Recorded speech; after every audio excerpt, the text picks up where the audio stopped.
Thomas Moore, Sky News. More reaction to come. We'll be speaking to a GP fairly shortly about how he'll spend the money.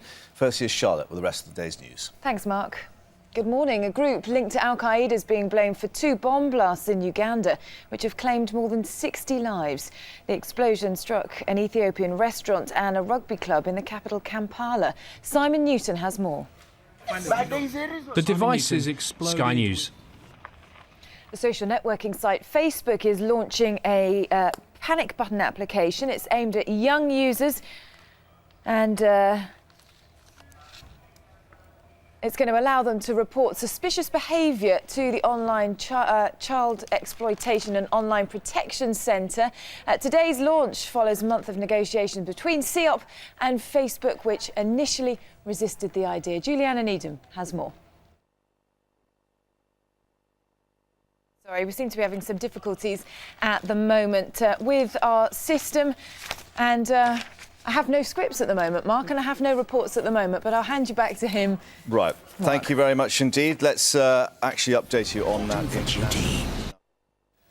Good morning. You're watching Sunrise this Monday with me, Mark Longhurst. We're live through until 9 o'clock. Still to come, we've got a review of the morning papers with Guardian journalist Rowena Davis. John, good morning, Rowena. Thanks for coming in. And, of course, Charlotte will update us with the rest of the headlines too. But first, we're going to update you on what's being billed as the biggest... More reaction to come from health professionals to those plans. But first, let's get the rest of the day's news with Charlotte. Thanks, Mark. Police in Uganda say at least 64 people have been killed in 2 bomb blasts in the country. The explosions hit 2 separate bars packed with people watching the World Cup. Thousands of visitors to the Pacific have enjoyed a rare total solar eclipse. Around 4,000 tourists on Easter Island stood amongst its famous stone statues and watched as the skies turned black in the middle of the day.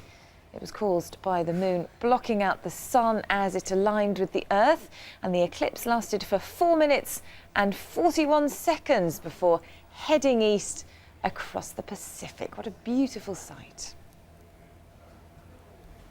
Never mind him. Let's see more of the eclipse. Yeah, that bit wasn't the beautiful corona sight. and that diamond. It's fantastic. Look, it looks like the diamond ring. Amazing. Yeah. It really is amazing. Thank you very much indeed for that. Time for the papers now. And Lorena's joining us. Good morning to you. Good morning. Rather an alarming picture in the Daily Mail, which looks rather like my pantry at home, I have to say. Yeah, this is the amount of junk food that one kid will eat in a year. And it comes up just because the Tories have decided they want to abolish the Food Standards Agency. Yeah.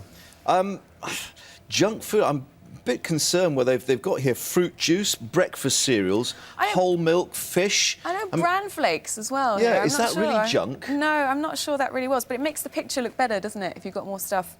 Yeah, I mean, what they are adding up, which is actually quite alarming, the sort of calorie count of this stuff, which I guess is sort of, in terms of fast foods, is a quick energy fix for kids. No, absolutely. And I think, there's also an issue about fastness. You want to get your kids to school, you want to get them some food, get it in there, get it fast, get them in. And unfortunately, this is going to be doing massive damage. I mean, the real cost of obesity is massive in this country. You're looking at sort of $4.5 billion a year for the NHS. So, it's a serious issue. Yeah, inevitably there will be those then saying that, it's nanny state if as a result of the replacement of the Food Standards Agency, we get the sort of doctors telling us all the time. That's true, but all the Food Standards Agency are calling for the traffic light system, so that whenever you picked up, your cereal or whatever it was, you'd have red, yellow, green, so you could quickly tell, is this good for my kid, is it not? Is it high fat, is it high sugar? Yeah, so it's not telling anyone what to do, it's just giving them some information. OK, the Times saying it's make or break on women bishops. Where are we with the argument? Well, at the moment, the head of the council said there's going to be no get-out clause. All members of the Church of England will now have to serve under women's bishops. Because there was a suggestion at some time, if you didn't want a woman, but you could have a sort of parachuted in a sort of male bishop to oversee it, which sounded bizarre. Yeah, and I think that unofficially, I think that's still going to be what's going on, but officially, that's not allowed to be happening now. And it does sound really strange as a woman, outside of the Church of England to hear that, they can't have these positions of equality. It seems like a really strange, quite disconnected debate. I don't think it does anything for their image at all. Was God a woman? Question mark. You never know. That's the whole point. Yeah, I mean, how do the female clergy feel about it? That's the other aspect. I mean, being treated effectively as second-class citizens, I guess. No, absolutely. And also, I mean, to read the papers and to hear what their male colleagues are saying must just be so disheartening. I mean, I think they're just lucky there aren't that many women who are in the Church of England at the moment to get annoyed.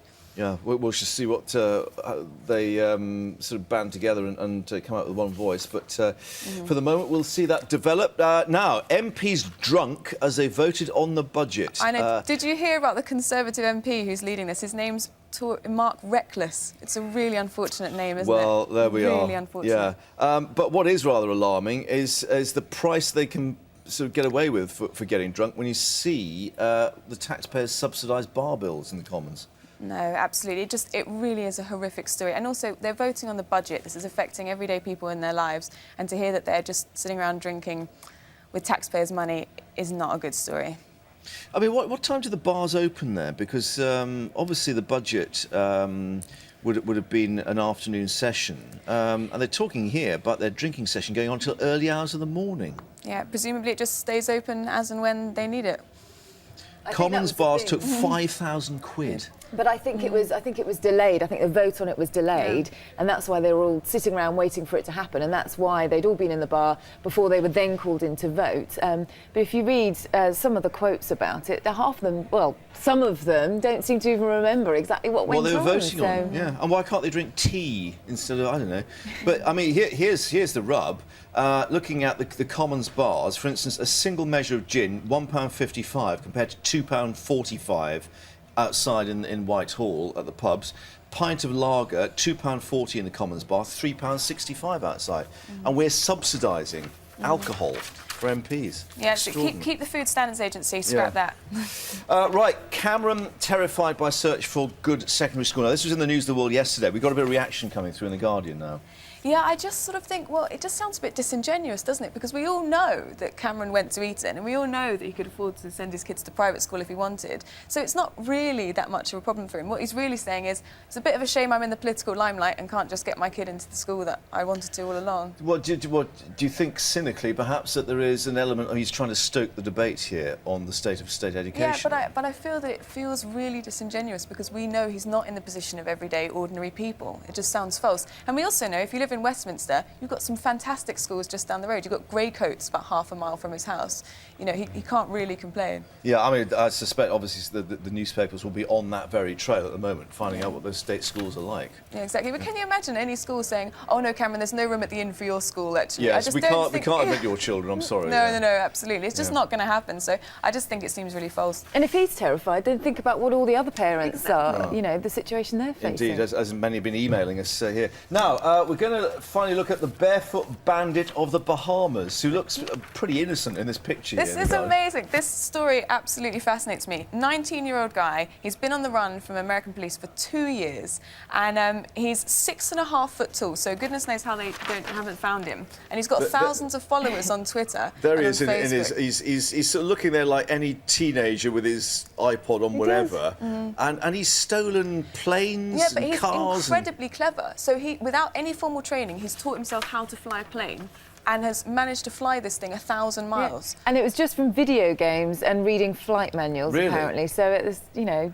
Yeah. And then he escaped from an open window, went on the run, again barefoot. And, of course, when they caught up with him, evaded the US authorities, they brought him back, stepped off the plane barefoot. Exactly. Yeah. And he's never been violent. It's not violent offences that he's done. So this is why he's got this huge following, like a cult following in the States. Yeah. Thousands of friends on Facebook. I can see the movie in the offing. I was going to say, Leonardo DiCaprio, here we come. Rowena, for the moment, thank you very much indeed for that selection. We'll see you again soon. But more reaction to come to that shortly, but first let's get the rest of the day's news with Charlotte. Mark, thank you. A group linked to Al-Qaeda is being blamed for 2 bomb blasts in Uganda, which have claimed more than 60 lives. The explosion struck an Ethiopian restaurant and a rugby club in the capital, Kampala. Simon Newton has more. The devices exploded. Marvellous sight it is too. Beautiful. The corona. They call it the diamond, don't they? Because it looks like a diamond ring. Yeah, it's amazing. Thank you very much. What about the front pages of Sky the Monday News. papers? Discussing it with doctors and health professionals in more detail a little later, but first let's get an update on what else is happening in the news with Charlotte. Thanks, Mark.